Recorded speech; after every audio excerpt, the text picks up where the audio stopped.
The ground shakes beneath the Philadelphia skyline, and inside the inner sanctum of the franchise, a staggering financial gamble has just been unlocked. Imagine walking into a boardroom, placing a pen on the table, and committing a jaw-dropping $150 million, with over $100 million guaranteed, to secure a defensive tackle. $38 million every single year. It is the kind of seismic financial shockwave that instantly rewrites the history books of the National Football League, crowning a new king of the trenches and raising the stakes to an astronomical level. But when you hand the keys of the defense to a generational powerhouse, you are not just paying for past highlights. You are buying a promise of absolute destruction. And as training camp officially opens under the blazing summer heat at the Jefferson Health Complex in South Philadelphia, the entire organization is holding its collective breath, because this massive investment is only the beginning of a much larger, high-stakes drama. Why would a franchise shatter the defensive tackle market with numbers that defy logic? To understand that, you have to look at how rare, how profoundly devastating an elite interior disruptor truly is. In a league overflowing with flashy edge rushers and glamorous quarterbacks, game-wrecking interior monsters are practically extinct. They're the mythical creatures of professional football. For months, the market was wrapped in a suffocating fog of uncertainty, with front offices across the league hesitating and star players testing the waters. But the architects in Philadelphia knew that waiting too long is a dangerous game. They understood a fundamental truth. When you find a rare force of nature who can single-handedly collapse a pocket, swallow double teams, and turn a tight game into a rout, you pay whatever it takes before someone else does. Yet, even as the confetti settles on the richest defensive tackle contract in NFL history, a chilling shadow falls over the practice fields. While the front office celebrates locking down the pillars of the defense, disaster nearly strikes the pass rush before the season even finds its footing. Whispers turn into panic as medical updates ripple through the facility. Jonathan Granite, the prized off-season acquisition brought in to anchor the edge, is suddenly placed on the physically unable to perform list.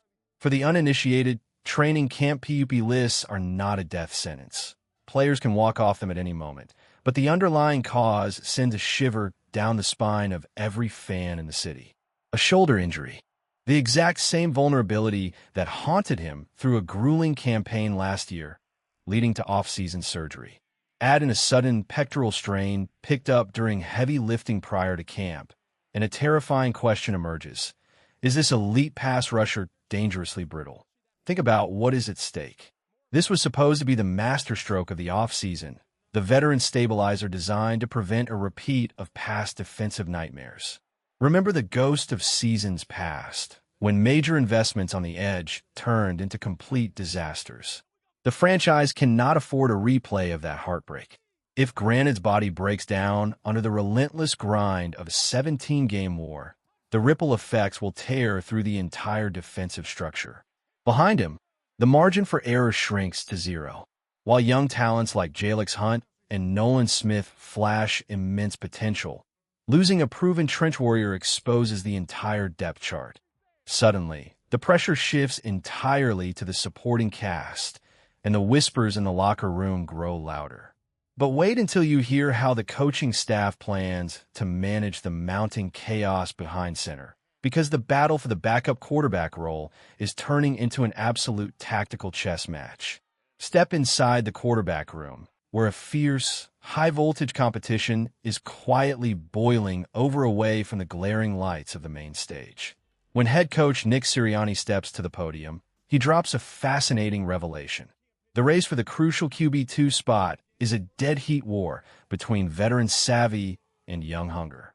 On one side stands Andy Dalton, a battle-tested orchestrator who has seen every disguise coverage and defensive scheme known to football.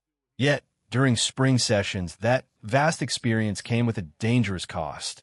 Interceptions piling up while media cameras rolled. On the other side stands Tanner McKee, a rising arm with immense upside, yet completely untested in this specific offensive machinery. It is a classic philosophical clash for any contending franchise. Do you side with the battle-worn veteran who knows the playbook inside and out? Or do you gamble on the young gun with the raw physical gifts to elevate the offense if lightning strikes? Inside the walls of the facility, the debate is fierce. The hope of the coaching staff is that McKee takes the leap, sharpens his execution, and seizes the job by the throat before September arrives. Because in a conference as ruthless as the NFC, a backup quarterback isn't just a placeholder. He's an insurance policy against disaster. And speaking of high-stakes evaluations, the spotlight burns even brighter when you zoom out and look at the master blueprint of how this entire roster is being constructed from the ground up. Building a perennial contender in the modern NFL is a masterclass in financial gymnastics, and the architect behind the curtain, Howie Roseman, operates like a chess grandmaster playing 5 moves ahead. Look closely at the timeline of the roster. The pillars are being locked into concrete. Jordan Davis secured. Jalen Carter secured. Granted locked in. Zach Bond secured. But the chessboard never stops moving, and the future brings an entirely new wave of looming financial reckonings. Look ahead to next season, and you see stars like Cooper DeJean and Quinyon Mitchell hurtling toward massive paydays. When elite defensive backs and lockdown corners perform at a premier level, the price tag skyrockets into the stratosphere. $30 million per year, minimum. Yet, the genius of the front office lies in their timing. By aggressively attacking contract extensions early, springing into action before the market explodes, they attempt to beat the curve. But the Jalen Carter negotiation broke the mold. It wasn't done in the quiet months of March. It stretched into the summer heat because both sides were locked in a high-stakes standoff to define the absolute ceiling of the market. Jeffrey Simmons pushed the boundaries earlier, and Carter's camp used every ounce of leverage to reset the standard. When you watch Carter dominate a game, remember that unforgettable September afternoon against the Saints, where number 98 completely hijacked the fourth quarter by himself. You realize why the price is justified. Critics love to whisper that elite defensive tackles can sometimes coast, picking their spots when fatigue sets in. But that is the terrifying reality of greatness. When a 300-pound monster faces relentless double teams on every single snap, conservation of energy isn't laziness. It is calculated survival before unleashing total carnage. And as the team takes the field for day one of training camp, with Saquon Barkley stepping onto the turf for the first time and Jalen Hurts flashing vibrant lime green cleats, the energy in the facility is electric. The past is erased. The contract numbers are locked away. The players aren't being paid for what they did yesterday. They're being armed for the war that starts tomorrow. The pads are about to pop. The schemes are tightening, and the road to ultimate glory begins right here, right now, in the furnace of Philadelphia.